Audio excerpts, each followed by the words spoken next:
sponsors. Ahoy there, YouTube! We're back again for more of our Gencon Bonanza Explosion Blowout coverage here live at Gencon 2019. Thanks part to all of our amazing Kickstarter backers and these spectacular companies right here who donated games to the Kickstarter to help make it possible. Huge shout out to all them. And of course our big sponsors, Steve Jackson Games, who has the new Deadly Doodles, which has been very popular at Gencon. Be sure to check that one out. And Tasty Mitchell Games to sponsor everything we do.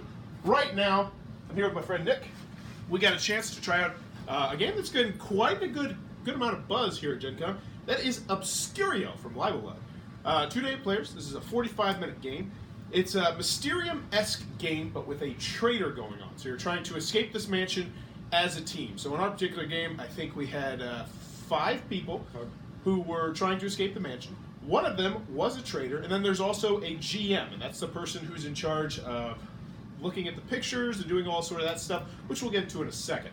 So how it works is they're going to place 2 arrows on these 2 crystal balls. And on these crystal balls, they had 2 Dixit-esque pictures. You know, very out there, art-wise, gorgeous art. And they have to try and emphasize 2 things in the pictures that are going to remind us of a different picture that's going to be set out. So she has 2 pictures. She puts 2 arrows on it. We're not supposed to really discuss it. And then what's going to happen is everyone's going to close their eyes.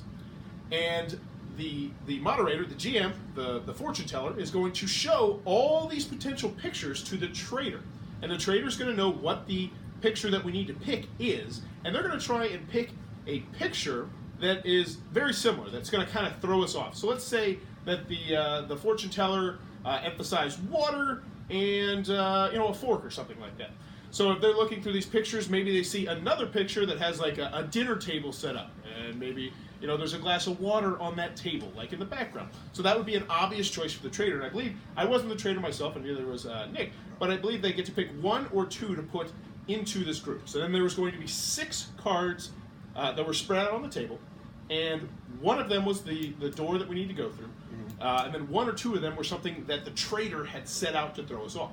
And then everybody at the table is going to discuss and place their tokens into one of these different onto one of these things, and you can put all of them on the same one. You can split them up, but what you're trying to do is make sure that one person at the very minimum gets it right, so that way you can go through to the next trapdoor, and you have to get through 5 or 6 trapdoors to win the game. But the traitor is going to be trying to throw us off and be like, oh man, I think there's water on that dinner table, trying to do it nice and subtle and coy.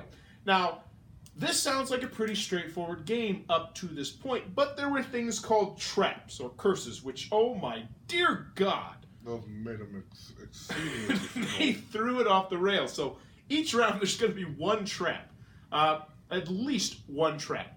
And you get potentially more traps when you screw up or when you take too much time, because this is a real-time game. There's this little sand timer where the more it flips over, the more time you take, the more traps you're going to have to deal with on the next turn. And the traps were like 1 picture's upside down, or you're going to reveal them 1 at a time, 1, 2, 3, 4, 5, 6, and you have to decide. If you want the 1, you have to decide right then, or the 2, you have to decide right then. Or some would take away all the colors by putting like this red tint over it, or would hide different things.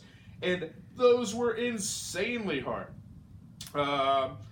So what you're trying to do is get through all the trapdoors before you run out of these tokens. And I feel like that's a pretty apt description of the game. So what did you think of it?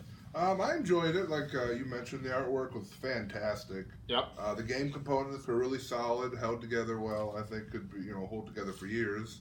The GM was nice. She's kind of off the side doing her own thing, but also interacting with the players. And she's not actually even supposed to say very much at all. With a game like this, yeah, anything she says is kind of like, oh, you can't be saying that if you're playing it the purest way. And she did a great job of doing that. She also had the most difficult job. If you played Mysterium or any games like that, you know that she had the most difficult job because she's trying to figure out what clues are the best. The traitor looked like it'd be very fun. It could be very fun, yeah, especially the people who just really enjoy that character, that kind of game style where, they secretly have their own objective that's counterproductive to the actual completion objective of the game. And that was another thing that I thought was really interesting about the game design element of this, was once you reached a certain amount of failures, you had to vote on who you thought was the traitor. And if you were wrong, it was bad. It was devastating. And if you were right, it was okay, because Yeah. that person you now know as the trader, but they still get to put out, cards that they think are going to throw you off. Yes. Which I thought wasn't going to work that well. And then we played it, I thought, oh yeah, this is good. So there was a way the trader could win if they stayed alive long enough. I thought it was really tough, but I really enjoyed it. We actually ended up getting a review copy of that one, so I'm excited to get it to the game table relatively soon. But that was Obscurium from Libel Bud. So overall, like the game, dislike the game, you want to play again? What'd you think? I would like to play again.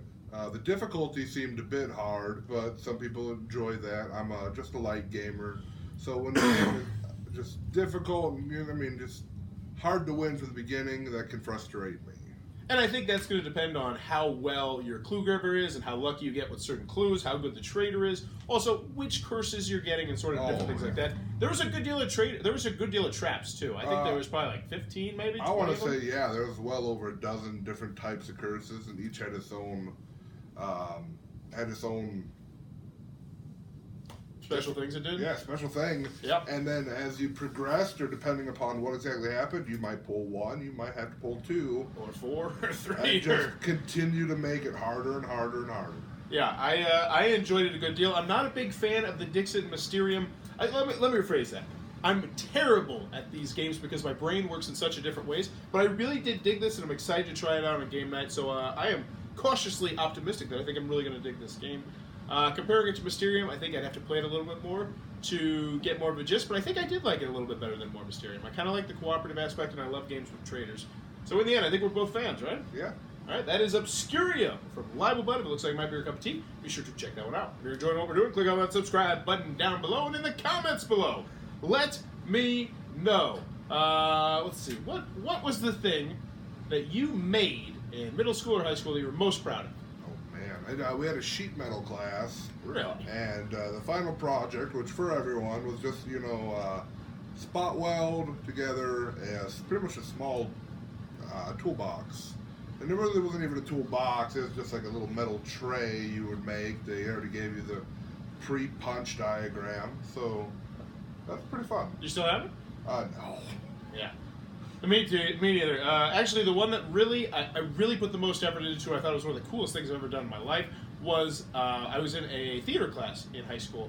And what we did was we were actually going to make a miniature version of a scene from a movie. Because a lot of times when they do lower budget movies, they just make the scene and then they'll film from there. Yeah. And so I ended up making the scene in Scarface where Tony Montana gets shot to death and he falls over into the fountain. And I thought it was going to be stupid, and I actually really got into it. I made this absolutely stinking cool one. But me being a stupid teenager, as soon as I got done with it, I kicked it. I was just like, yeah, I'm done with this. Because it was our final project. I was excited to be out of school. I didn't want to carry it, so I just kicked it. And I immediately read it. I wish that was something I still had to this day. As I imagine you probably wish you still had that. Yeah, it'd been neat. But let me know in the comments below. What's the coolest thing or the most thing you're most proud of you made in middle school or high school? And as always, thanks for your time, YouTube.